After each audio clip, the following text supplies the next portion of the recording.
Happy Monday, everyone. I have a new powerful story for you, and this one I read a long time ago from a book called Think and Grow Rich by Napoleon Hill.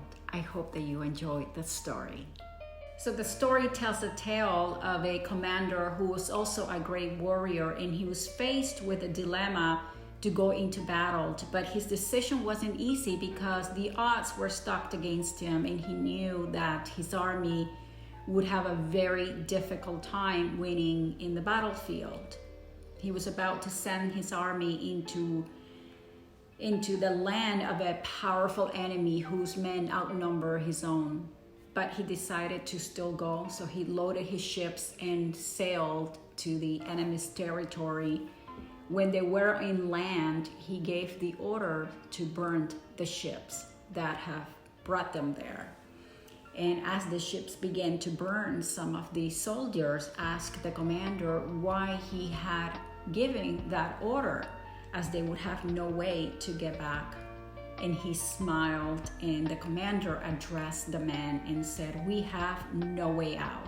So now we have to either perish or win."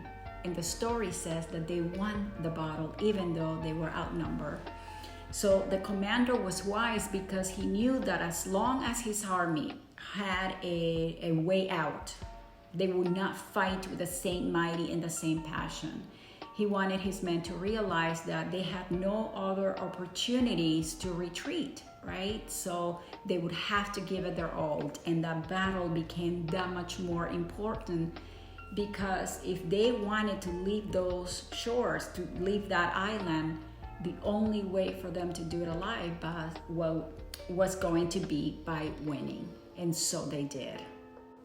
And I just love that story because that concept of burning your ships can be applied to a lot of the things that we do in life, because anything great in life cannot be accomplished unless we make that point, to burn our ships and dedicate ourselves fully to the endeavor, because that's the only way that you can maintain resilience in the state of mind that comes with that burning desire, which is essential for success. Because anyone who has succeeded at a business in their life will tell you that the road to success is paved with difficult times and challenges.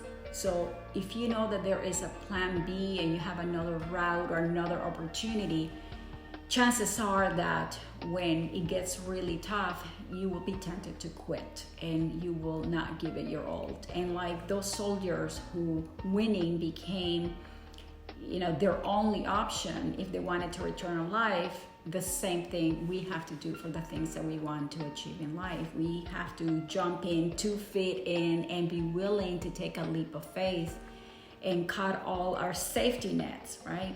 When my ex-husband and I began our business right out of university, we understood that concept very well. And so we left our jobs, we cut everything that could distract us to dedicate ourselves to the dream.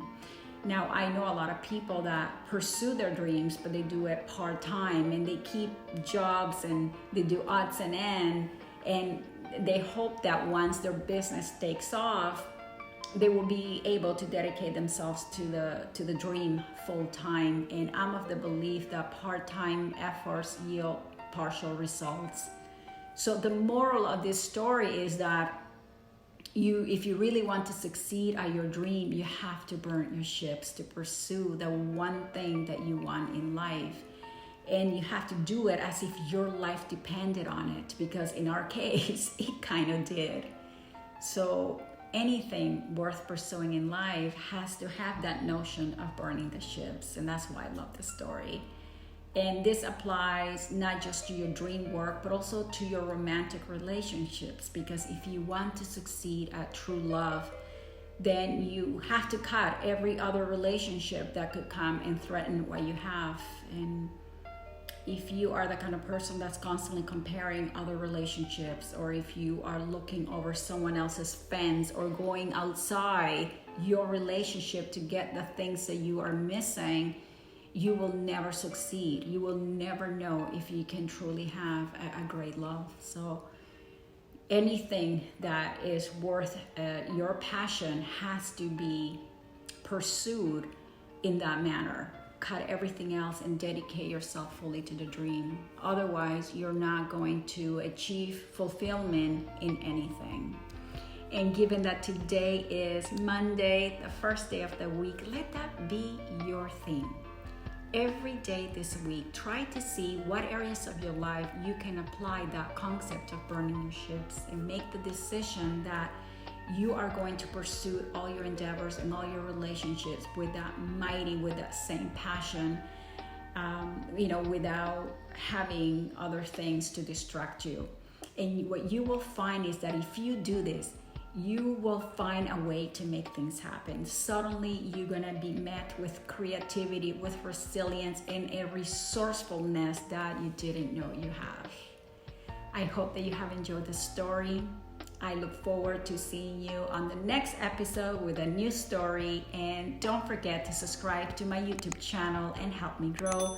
Share this video with as many people as possible.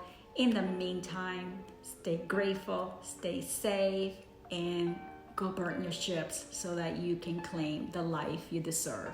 I will see you next Monday.